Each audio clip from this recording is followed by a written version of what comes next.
దస్తావేజ్లేఖల న్యాయమైన డిమాండ్లు పరిష్కరించాలని తక్షణం జీవో నెంబర్ 396 రద్దు చేయాలని డాక్యుమెంట్ రైటర్స్ అసోసియేషన్ రాష్ట్ర ఉపాధ్యక్షుడు సిద్ధమాంజనేయులు ప్రభుత్వాన్ని డిమాండ్ చేశారు. స్థానిక కొత్తపేటలోని సబ్ రిజిస్టర్ కార్యాలయం మరియు గంగానమ్మపేటలోని పశ్చిమ సబ్ రిజిస్టర్ కార్యాలయం వద్ద గురువారం దస్తావేజ్ లేఖర్లు, స్టాంపు వెండర్లు, డీటీపీ ఆపరేటర్లు, ఇతర సహాయకులు నల్ల బ్యాడ్జీలు ధరించి ఆందోళన నిర్వహించారు. డాక్యుమెంట్ రైటర్లు చేస్తున్న అప్ అండ్ డౌన్ కార్యక్రమానికి జయగౌడ ఉద్యమ రాష్ట్ర నాయకులు సంఘీభావం తెలిపారు. జయగౌడ ఉద్యమ ఆంధ్రప్రదేశ్ రాష్ట్ర అధ్యక్షుడు చిట్టిబొమ్మ కిషోర్ గౌడ్ పాల్గొని మాట్లాడారు. గత 11 రోజులుగా డాక్యుమెంట్ రైటర్స్ చేస్తున్న ఆందోళన పట్టించుకోకపోవడం దుర్మార్గమైన చర్య అని మండిపడ్డారు. జీవో నెంబర్ 396 వల్ల ఈ వృత్తిని నమ్ముకుని జీవనోపాధి పొందుతున్న డాక్యుమెంట్ రైటర్లు, డీటీపీ ఆపరేటర్లు, ఇతర సహాయకులు రోడ్డును పడతారని తెలిపారు. తక్షణ జీవో నెంబర్ 396 రద్దు చేసి పాత విధానం కొనసాగించాలని డిమాండ్ చేశారు. ఈ కార్యక్రమంలో జయగౌడ ఉద్యమ నాయకులు వీరమల్లు కార్తిక్, పరస పూర్ణచంద్రరావు, పరస చిరంజీవి, గుర్రం మల్లికార్జున్, సింహాద్రి నవీన్ కుమార్, డాక్యుమెంట్ రైటర్లు Y Peraiah, A Nageswararao, G Rambabu, P Kakuleswararao, T Sridhar, K Nageswararao, Y Ravikumar, Vyasa Murali, J Balaji, Pasupureddy Kiran, K Balaji Gupta, CH Prasad, V Venkateswararao, M Rajendra, Ghaffar Ali, Manchala Srinu, B Suresh, M Prabhakar, Kareti Vishnu, Subhani, Lakkoju Ravi తదితరులు పాల్గొన్నారు. కొత్తగా ప్రవేశపెట్టినటువంటి జీవో నెంబర్ 396ని రద్దు చేయాలని రాష్ట్ర వ్యాప్తంగా దస్తావేజ్ లేఖర్లు ఈ నెల 20 నుంచి 31 వరకు పెన్ డౌన్ కార్యక్రమాన్ని నిర్వహించడానికి కంకణం కట్టారు. దానికి తగ్గట్టుగా ఈ రోజున 11వ రోజు ఈ పెన్ డౌన్ కార్యక్రమాన్ని నిర్వహిస్తున్నాము. దీనికి ప్రజల మద్దతు కూడా మాకు ఉంది.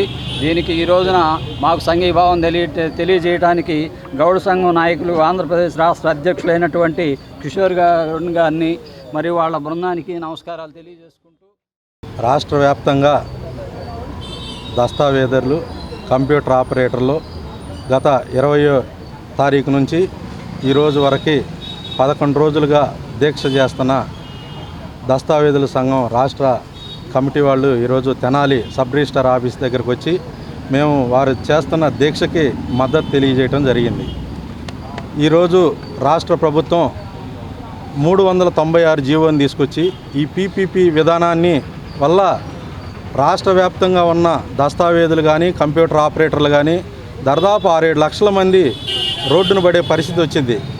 రాష్ట్ర వ్యాప్తంగా ఉన్న అనేక సమస్యలతో మరి ఈరోజు దస్తావేదులు ఎన్నో ఇబ్బందులు పడతా కూడా మరి రాష్ట్ర వ్యాప్తంగా ఈ 11 రోజుల నుంచి దీక్ష చేస్తున్న ప్రభుత్వం వారు ఎటువంటి స్పందన లేదు. పెద్దలందరికీ కూడా రాష్ట్ర ప్రభుత్వం, కూటమి ప్రభుత్వానికి విజ్ఞప్తి చేసేది ఏంటంటే, రాష్ట్ర వ్యాప్తంగా చిన్న చితక ఉన్న దస్తావేదులందరూ కూడా రోడ్డును పడేసే పరిస్థితికి తీసుకురాకుండా ప్రభుత్వ పెద్దలందరూ కూడా ఆలోచన చేసి ఈ 396 జీవోని వెంటనే రద్దు చేయాలని చెప్పి మరి జయగౌడ ఉద్యమం రాష్ట్ర కమిటీ తరఫున కూడా రాష్ట్ర అధ్యక్షుడిగా మేము కూడా డిమాండ్ చేస్తూ ఉన్నాం. ఈ సంఘానికి దస్తావేదుల సంఘానికి ఎప్పుడు కూడా మేము వారు నిర్ణయం తీసుకున్న మా సంఘం మా పూర్తి స్థాయిలో రాష్ట్ర వ్యాప్తంగా మీకు అండగా ఉంటామని చెప్పి తెలియజేయడానికి ఈరోజు ఇక్కడికి వచ్చి మద్దతు తెలియజేయడం జరిగింది. రాష్ట్ర కమిటీలో ఉన్న జయగౌడ ఉద్యమ నాయకులందరం కూడా వచ్చి మరి వీళ్ళు చేస్తున్న దీక్షకి మేము పూర్తి మద్దతు తెలియజేస్తూ రాష్ట్ర ప్రభుత్వం వెంటనే ఆలోచన చేసుకొని ఇలాంటి రోడ్డును పడే పరిస్థితి ఎప్పుడు కూడా రాకూడదు. వీళ్ళందరూ కూడా మేమందరం కలిసి ఓట్లేస్తేనే ఈరోజు ఈ ప్రభుత్వం కూడా అధికారంలోకి వచ్చిన విషయాన్ని కూడా గుర్తు చేసుకుంటూ మరి వీళ్ళందరినీ రోడ్డును పడేయకుండా పెద్దలు నారా చంద్రబాబు నాయుడు గారు ముఖ్యమంత్రి గారు కానీ, డిప్యూటీ సీఎం పవన్ కళ్యాణ్ గారు కానీ, అట్లాగే రాష్ట్ర వ్యాప్తంగా ఉన్న రెవెన్యూ మంత్రి గారు కానీ అందరూ ఆలోచన చేసి పెద్ద మనసుతో వీళ్ళని ఆదుకోవాలని చెప్పి విజ్ఞప్తి చేస్తూ ఉన్నాం ప్రభుత్వానికి. ఎందుకంటే ఇలా వీళ్ళందరూ కూడా రోడ్డును పడే పరిస్థితికి వచ్చి పీపీపీ విధానాన్ని తీసుకొస్తే ఎన్నో కుటుంబాలు విచ్ఛిన్నం అవుతాయి. కాబట్టి ప్రభుత్వ పెద్దలందరూ కూడా ఆలోచన చేసుకోవాలని చెప్పి